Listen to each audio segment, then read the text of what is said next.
The Battle of Lipatitlan, or the Battle of Nueces Crossing, was a battle fought on November 4, 1835. Fort Lipatitlan was built on the grounds of an old campsite along the west bank of the Nueces River on the Gulf Coast of Texas. The site was first occupied by a nomadic Lipan Apache tribe during their periodic visit. After the Apaches abandoned the area, the campground was often used by missionaries, military units, and traders making their way between Mexico and the Texas settlements. In 1825 or 1826, Mexican officials constructed a makeshift fort named Lipatitlan after the Lipan Apaches at the campsite.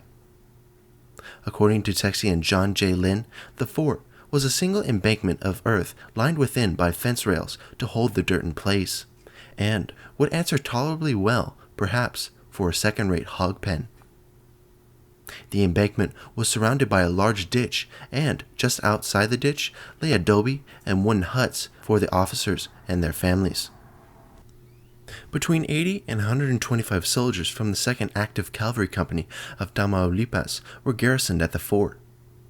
They collected customs duties and provided protection to neighboring San Patricio, a small settlement of Irish and Mexican colonists approximately 3 miles south. Smaller garrisons were located at Campano Bay and Refugio, with a larger force stationed at Presidio La Bajina in Goliad. When the Texas Revolution began and the Texian victory at the Battle of Goliad, only 2 Mexican garrisons remained in Texas, Fort Lipatitlan and the Alamo at San Antonio de Bayar. When the Mexican soldiers at Lipatitlan heard of the capture of Goliad, they would begin improving the defenses of their small fort. 20 Mexican soldiers escaped and briefly took refuge at Campano and Refugio. Those garrisoned there soon abandoned their posts and joined the larger force at Lipatitlan. As the only remaining garrison on the Texas coast, Fort Lipatitlan was a vital link between the Mexican interior and Bayar, which housed Cos and the only other force of Mexican troops in Texas. Captain Philip Dimmitt assumed command of the Texians at Presidio La Bajia.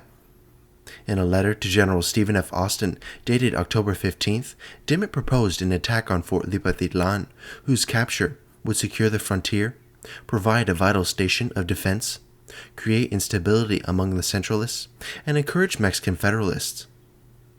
Most of the Federalists in San Patricio were afraid of retaliation if they openly defied Santa Anna's Centralist politics.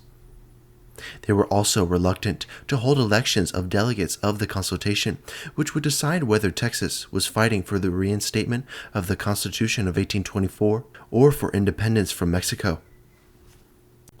Soldiers at Lipatitlan had also imprisoned 2 of Dimmitt's men, John Williams and John Toll, as they tried to deliver letters to the Federalist leaders in San Patricio on October 10th and 11th.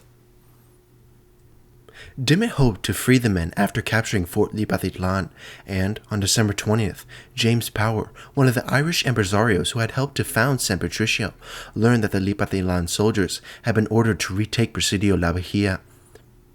200 cavalry were expected to reinforce the Lipatitlan garrison before the attack, with an additional 200 to 300 soldiers expected later. Although Dimmitt forwarded the intelligence to Austin, he was not given authorization to attack. The delay proved costly for Williams and Toll, who were marched to the Mexican interior beyond the reach of the Texans. According to Dimmitt's angry letter to Austin, Toll begged his captors to kill him rather than send him on the march, which he believed would still result in his death. Dimmitt concluded, "This news, after the leniency shown to the prisoners taken here, could not fail to create a lively and a strong excitement.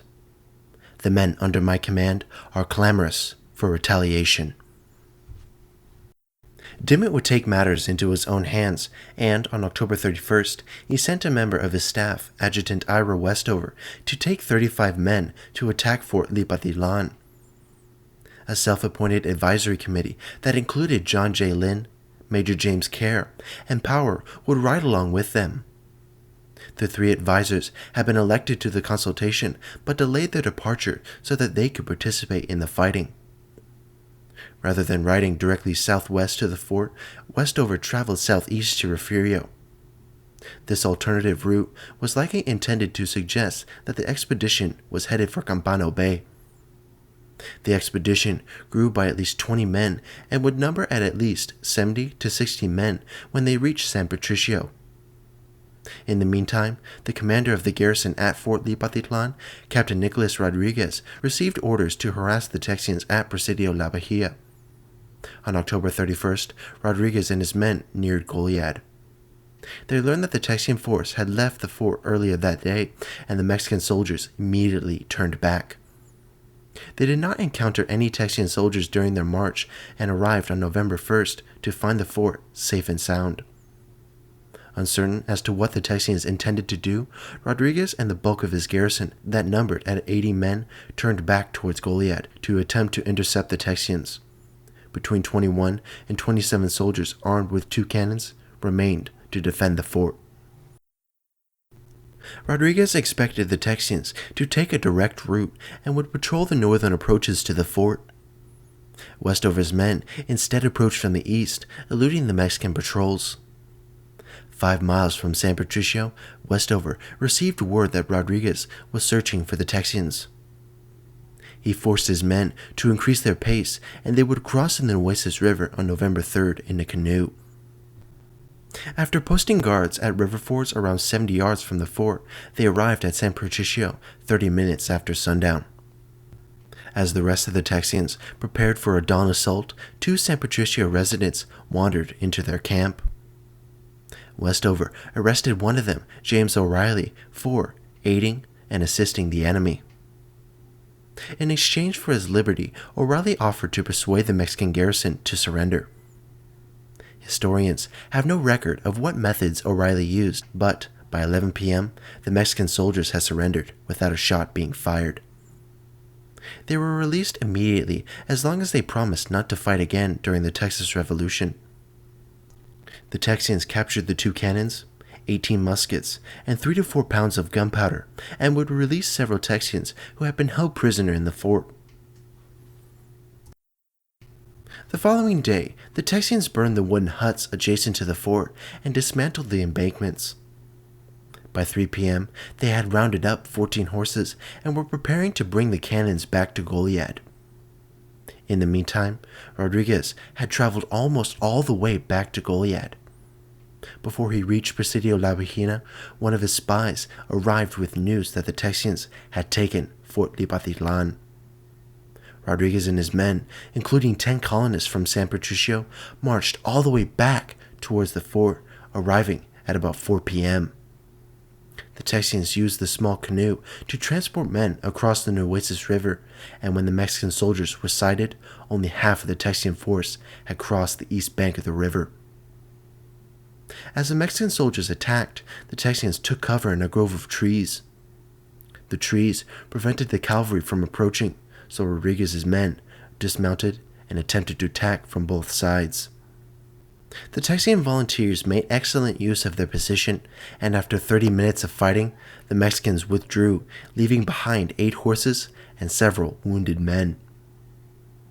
28 Mexican soldiers were killed, including Lieutenant Marcelino Garcia, second in command, who was mortally wounded and died 2 days after the battle in San Patricio. The Texians suffered only 1 casualty when a rifle ball cut off 3 fingers of William Bracken's right hand. Also wounded in the battle were 3 Irishmen, the judge, alcalde, and sheriff of San Patricio, who fought on the Mexican side. A day before the battle, a group from San Patricio had been ordered to move the 2 cannons captured at the fort. Shortly after the battle ended, a cold rain swept the field, and the Texians elected to dump the cannons into the river rather than risk the Mexicans mounting another attack while they moved the artillery. A camp was proposed at the edge of the prairie, but finally the Texians moved downstream to San Patricio, where they were treated like heroes. Westover and his men remained in San Patricio for 2 days before they rounded up their captured horses and returned to Refugio. On the way there, the command ran into Governor Agustin Viesca and a group of Mexican dignitaries and escorted them to Refugio.